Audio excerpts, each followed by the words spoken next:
Hi friends, good to see you again all. I hope you all will be fine. And for all of you I pray that God fulfill all your dreams and give you lots of happiness. And my dear friends, every time I try my best to give you all latest news. Therefore, you are requested to sit tight on your seats and enjoy the latest news.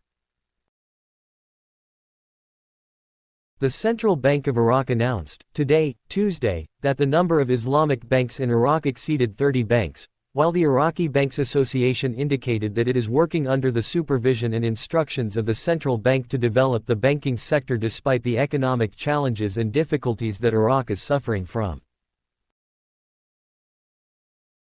Deputy Governor of the Central Bank of Iraq, Ammar Hamad, said during a speech about governance and compliance in Islamic financial institutions, which was attended by Shafaq News Agency, Islamic banks have begun to grow very significantly in the world as well as in Iraq. There are more than 30 Islamic banks in Iraq, and there is an opportunity for an increasing market boom for Islamic banks. He added, governance in banks is considered a basic starting language for financial institutions, and Iraq, since last year, has been interested in the issue of international standards and laws issued by the Central Bank of Iraq, noting that, banks have witnessed great openness in order to avoid international or local sanctions from the Central Bank of Iraq. For his part, Chairman of the General Council of Islamic Banks and Financial Institutions, Abdul Ilah Belatik, said during his speech at the conference attended by Shafaq News Agency, the Council is an international organization that represents Islamic banks around the world and currently includes 140 Islamic financial institutions in 37 countries in the world.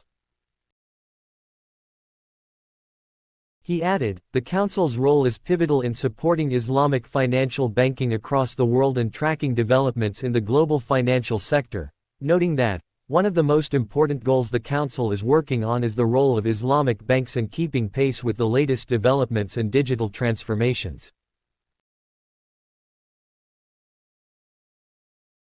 In turn, Vice President of the Iraqi Banks Association, Samir al-Nusayri, said during a speech attended by Shafaq News Agency, Iraqi banks have proven their ability and national positions during the last period in confronting economic challenges and maintaining communication and commitment to the instructions of the Central Bank of Iraq, which focused on economic initiatives, trade regulation, and the transition from a cash economy to a digital one.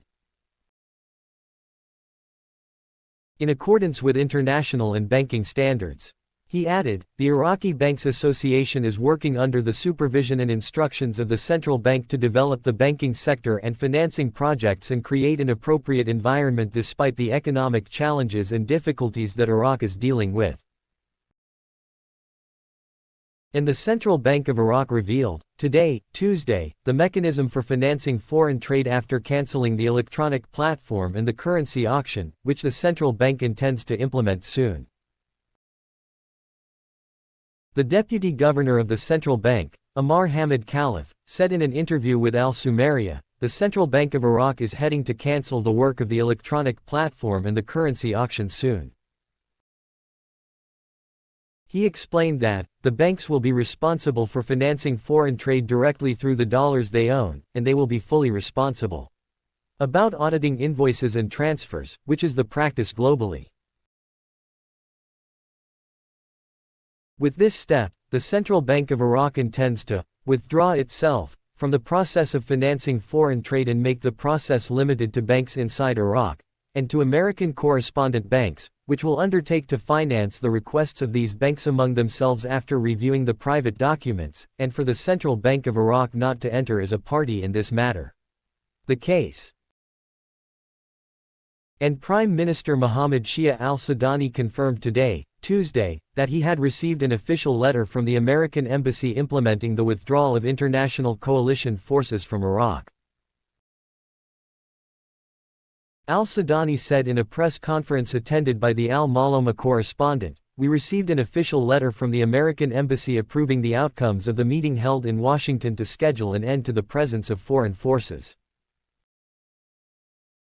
Regarding his recent visit to the Netherlands, al-Sudani stated that it came within the framework of developing bilateral relations and within the context of building companies. Thanks, take care.